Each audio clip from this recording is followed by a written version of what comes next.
What's up, everybody? Welcome back to the channel. I am Steven, and there's something I want to talk about that's kind of not really bugging me, but it brings up a really good point. Getting it right in your camera, and what does that mean to get it right in your camera? So that's exactly what I'm going to talk about right now.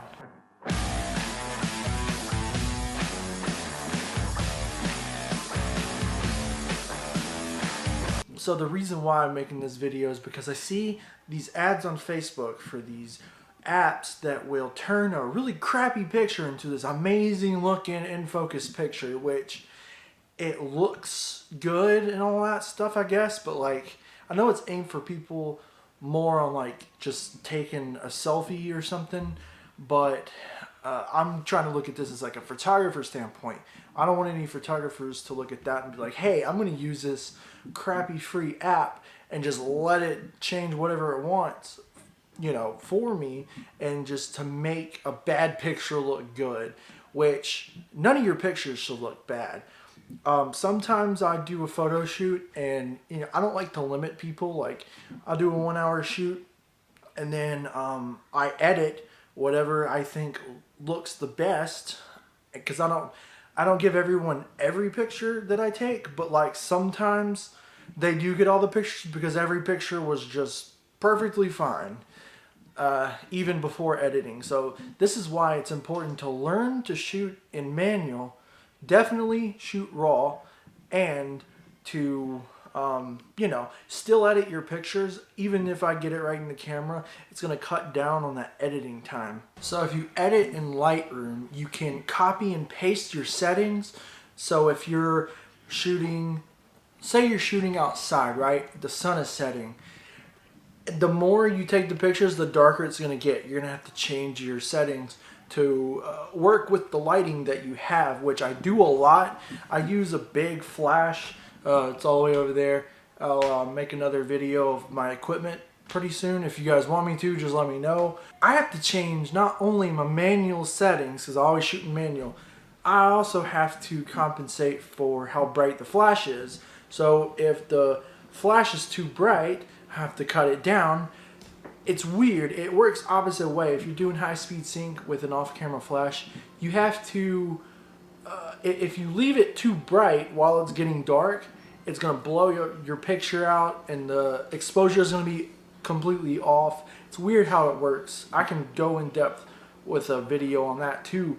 It's a lot of fun to do. It's totally worth it to use off-camera flash to learn how to do it. It's really hard to master, but once you get it, your pictures are going to be looking better than they've ever looked. It took my photography to the next level. I spent $700 on that flash, and it was the best $700 I've ever spent. I know that's a lot, because you could just go buy a $300 one, but like just a Canon Speedlight or something. I'm all Canon, so yeah. But back to the main point of the video, getting it right in your camera. If you know your stuff, then you will get it right in your camera. That's all there is to it.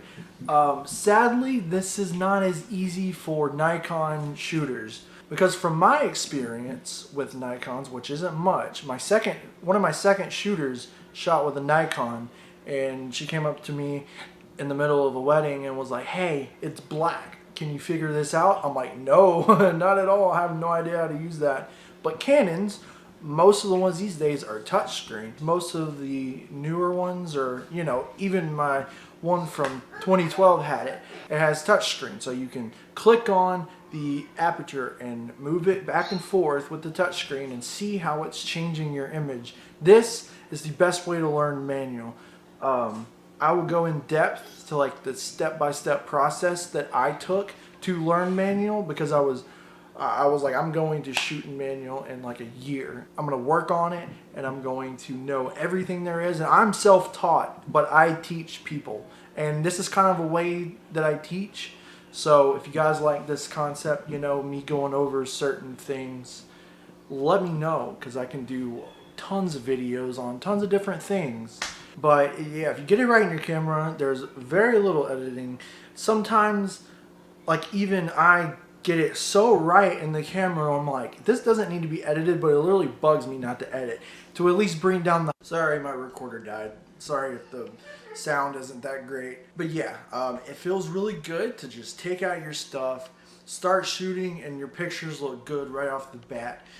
Because I hate when I'm sitting there taking, 5 to 10 pictures where I'm sitting there trying to get my camera right to where it looks good enough for me and my camera, and they think that we started the photo shoot, and I'm like, oh, those were just test shots. Like, now we're gonna actually do the real shots, and and then they think we take a whole bunch of pictures and they're gonna get them back. But I'm very generous when it comes to how many pictures people get back for the price that they pay. I don't like to rip people off because there is some competition in town, not naming any names, it's not like they'll see this anyway, that rips people off like $500 for 30 pictures. I don't know if that's crazy to you, but that's crazy to me. So that's the end of this video. Let me know what you want me to touch on next, because I will do it. And yeah, I hope my videos are helping people with their photography and their photography business. So subscribe. I will catch you later.